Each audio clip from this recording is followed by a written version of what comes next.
Historias pelopúnticas.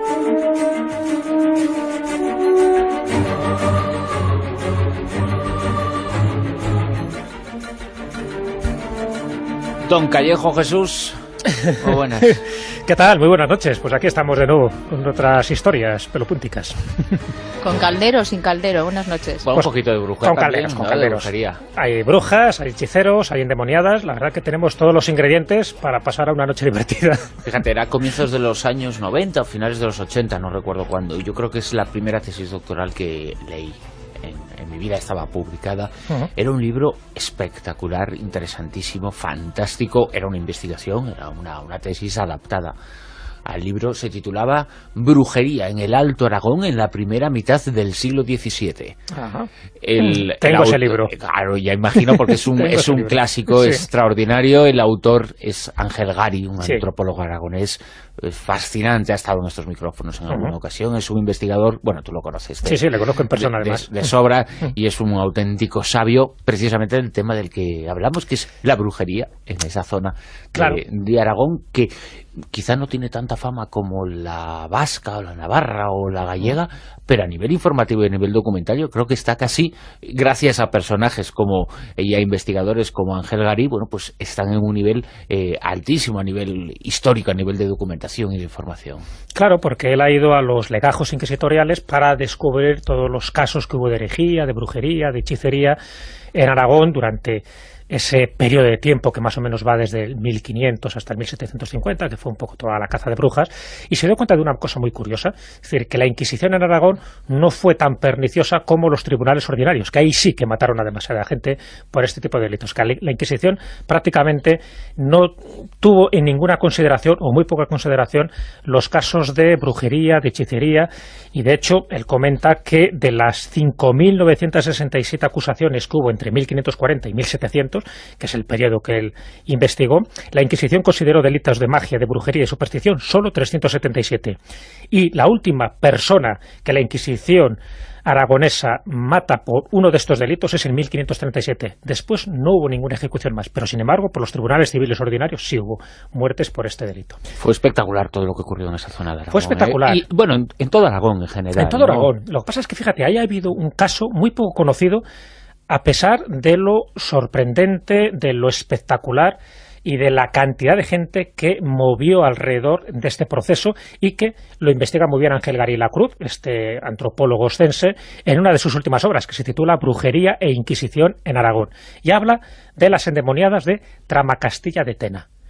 Curiosísimo, porque es muy poco conocido el caso, pero digo que estaríamos hablando casi sin ningún tipo de duda ante el mayor caso de posesión colectiva sucedido en la historia de España. Porque es otra de las características de este periodo de la historia, las epidemias de endemoniados y endemoniadas. Claro, porque sí, son muy conocidas, pues en fin, las de las brujas de Salem, que siempre se habla, ¿no? Pues todas las películas que se han hecho alrededor de ello. Incluso se habla del famoso proceso inquisitorial de Logroño de 1610, donde se encausaron pues a las brujas de Zugarramurdi, etcétera, etcétera.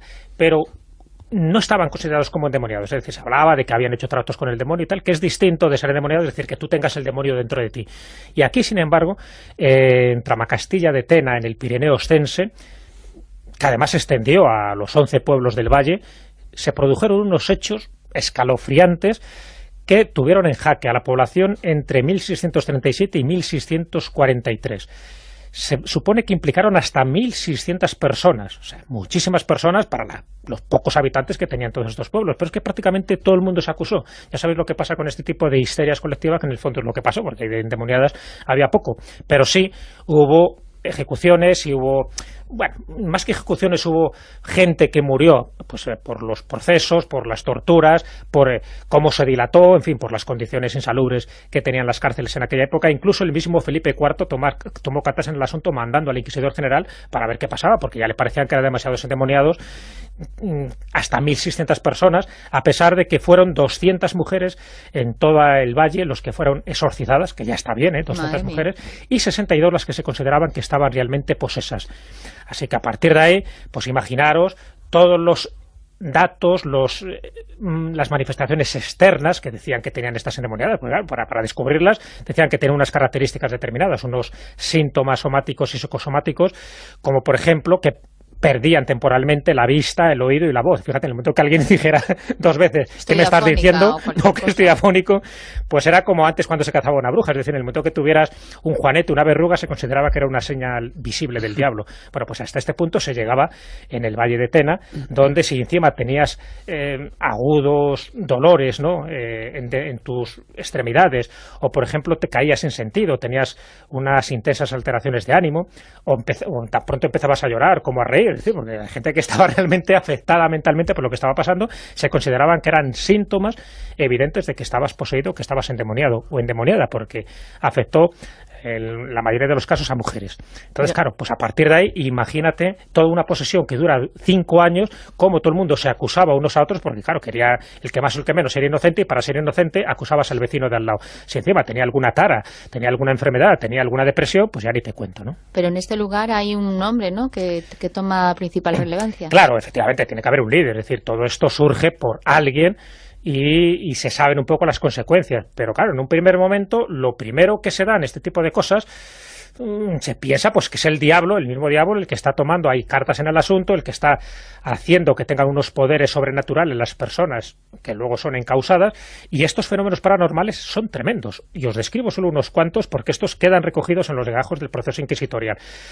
Por ejemplo, dicen que estas mujeres doblaban objetos que varios hombres no podían hacerlo, o que caían de altos lugares sin sufrir daño, o que cuando el inquisidor se dirigía a ellas en latín le replicaban con argumentos en romance, cuando estamos hablando de que la mayoría de estas personas eran analfabetas y no conocían ni el latín ni podían entender las frases que le estaban diciendo los inquisidores, o que podían anticipar hechos futuros, o que localizaban objetos ocultos o adivinaban cosas que los inquisidores les querían ocultar y sabían perfectamente en qué lugares lo habían ocultado.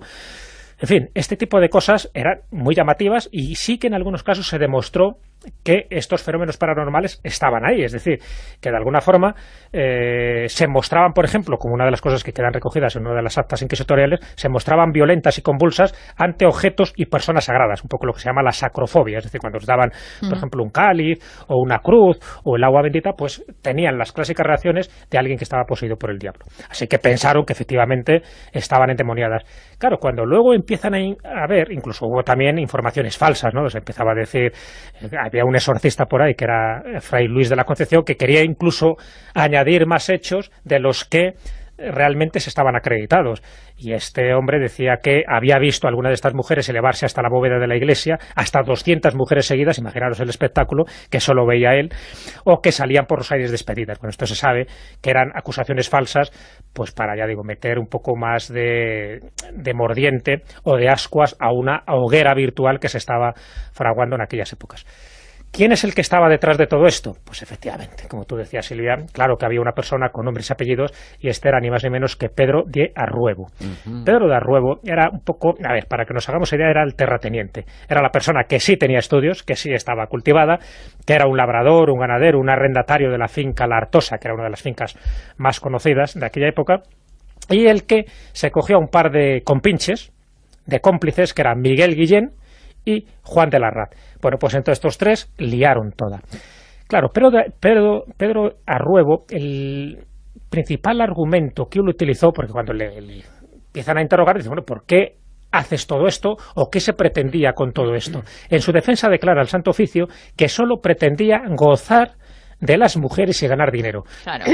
Y evidentemente, claro que sí, que gozó de varias mujeres, porque claro, en el momento que te dicen estas mujeres que están poseídas, y siempre por Pedro de Arruebo, y que la forma de quitarlas, esa posesión, pues era que hiciera lo que él quería que hicieran, pues claro que se benefició a unas cuantas, y eso se sabe que fue una de las principales causas. Pero claro, lo tiñó todo de un aire, pues eso, sobrenatural, espiritual, de que el demonio estaba ahí y de que solo aquellas personas que pasaran por él o por sus compinches podrían salvarse o podrían eliminar el demonio de encima. Y aquí es donde ya el rey Felipe IV, ante las repercusiones de estos sucesos, ordena subir al Valle de Tena al inquisidor general de Aragón, que es Bartolomé Guijarro y Carrillo, acompañado del séquito para investigar lo ocurrido, y ocurre algo que no se esperaban. ¿Qué ocurre? que se muere el inquisidor. Ahí va. Se muere. O sea, tras 2 meses de estancia en el Valle de Tena... ¿Muerte natural claro, o provocada? Oficialmente muerte natural. Pero es muy sospechoso, porque está 2 meses interrogando a la gente, claro, él va pues por mandato del rey, y este inquisidor, Bartolomé Guijarro, cae enfermo al cabo de esos 2 meses. Y en la correspondencia secreta se dice que tenía la mirada clara, de la mente lúcida y la orina limpia. ¿Qué quiere decir? Que en principio no muere por una enfermedad, porque estos 3 elementos o estos indicios indican de que tenía una salud vigorosa. Piensan que fue objeto de un maleficio. ¿Quién le echó el maleficio? Pues claro, el acusado principal, ¿no? Pedro de Arruebo. Y por eso muere. Así que le acusan también de haber asesinado al inquisidor general, que a lo mejor resulta que murió de una hemorragia o de un infarto. Es lo más probable. Que es más probable. O del sofoco que tenía de ver a tantas mujeres poseídas y levitando. Pero bueno, el hecho es que al morir el inquisidor, la cosa se agrava y entonces ya la condena... Fíjate, la condena no es tan grave como debería ser, visto los antecedentes que tenemos, porque lo normal es que lo hubieran ejecutado, que lo hubieran quemado, que lo hubieran ahorcado. Y sin embargo la condena, bueno, la condena también es dura. Es 200 latigazos, bueno, que de ese sobrevive, y a pasar unos años en galeras. En aquella época mandar a alguien en galeras era matarle, porque no... Yo no sé si sobrevives a todo eso, ¿eh? No, hombre, los 200 latigazos sí. Queda la espalda en carne viva, pero a galeras no sobrevives, porque no, es una barbaridad. Imposible. Es uno de los peores castigos que yo creo que ha diseñado la perversamente humana, ¿eh? Sí, Mandar porque morir en la hoguera o ahorcado, bueno, pues al final mueres en un tiempo relativamente breve, pero es que en galeras podías aguantar 2, 3 años, el que más aguantaba 3 años, pero las condiciones, imagínate. Eran auténticos, la parte de los barcos en donde estaban los galeotes, eran auténticos campos de concentración. Totalmente, sí. No podías escapar bajo ningún concepto. O sea, las no formas te de morir... ni mover. Ni mover. O sea, era el Guantánamo del siglo XVII, ¿eh? O sea, era una barbaridad. Total, sí, pero además lo hacían con las peores condiciones posibles, porque tenías todas las posibilidades. Primero, morir de una infección, por la guarrería que había allí. Luego, morir, pues... No tenían derecho a limpiarse y tenían que hacer sus necesidades en los propios bancos. Claro, tenían allí una serie de cubículos, pero imagínate con todo el olor que aquello tenía, vamos, era unas condiciones infrahumanas. Pero luego, la cantidad de gente que moría, pues eso, por los naufragios, y si no, en alguna batalla naval. Es decir, y si no, sencillamente por los latigazos que recibías diariamente. O sea, que no tenías ninguna posibilidad de sobrevivir, y lo mejor que te podía pasar era coger una infección cuanto antes y morir. Fíjate, por ejemplo, en la batalla de Lepanto, aquellos los galeotes, algunos se salvaron porque hacían falta efectivos y dijeron, bueno, quienes hagáis de las galeras y peleéis con nosotros, os libráis si lográis sobrevivir, ¿no? Claro. Pero era la única forma. Era la única forma. Los pocos galeotes que después pudieron contar lo que habían vivido. No, total, sí. O la única forma era, pues eso, sobrevivir a una batalla naval, un naufragio, y que por lo menos, bueno, te limpiabas ya de paso.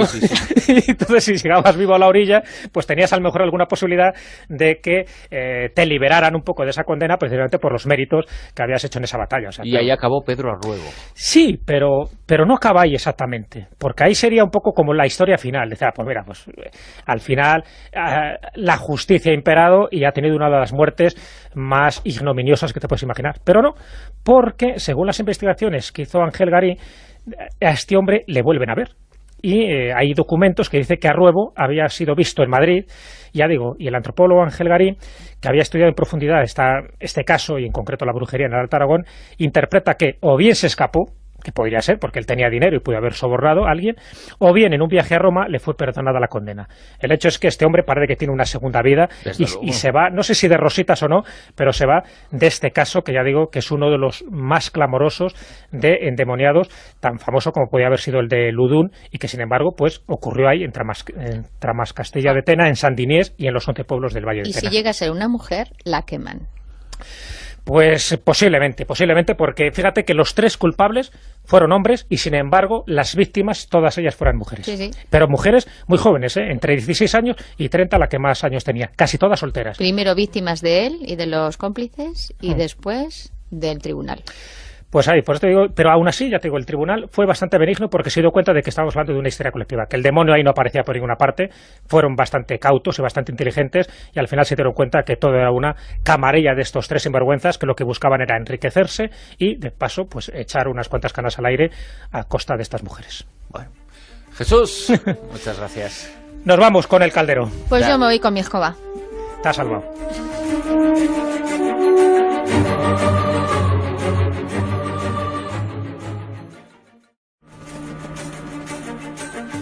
Historias pelopúnticas.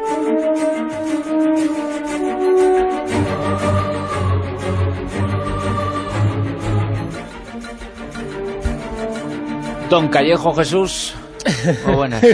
¿Qué tal? Muy buenas noches. Pues aquí estamos de nuevo con otras historias pelopúnticas. ¿Con caldero o sin caldero? Buenas noches. Bueno, un poquito de brujería Con también, calderos, con ¿no? calderos. De brujería. Hay brujas, hay hechiceros, hay endemoniadas. La verdad que tenemos todos los ingredientes para pasar a una noche divertida. Fíjate, era a comienzos de los años 90 o finales de los 80, no recuerdo cuándo. Yo creo que es la primera tesis doctoral que leí. En la vasca o la navarra o la gallega, pero a nivel informativo y a nivel documentario creo que está casi, gracias a personajes como y a investigadores como Ángel Garí, bueno, pues están en un nivel altísimo a nivel histórico, a nivel de documentación y de información. Claro, porque él ha ido a los legajos inquisitoriales para descubrir. En mi vida estaba publicada. Era un libro espectacular, interesantísimo, fantástico. Era una investigación, era una tesis adaptada al libro. Se titulaba Brujería en el Alto Aragón en la primera mitad del siglo XVII. Ajá.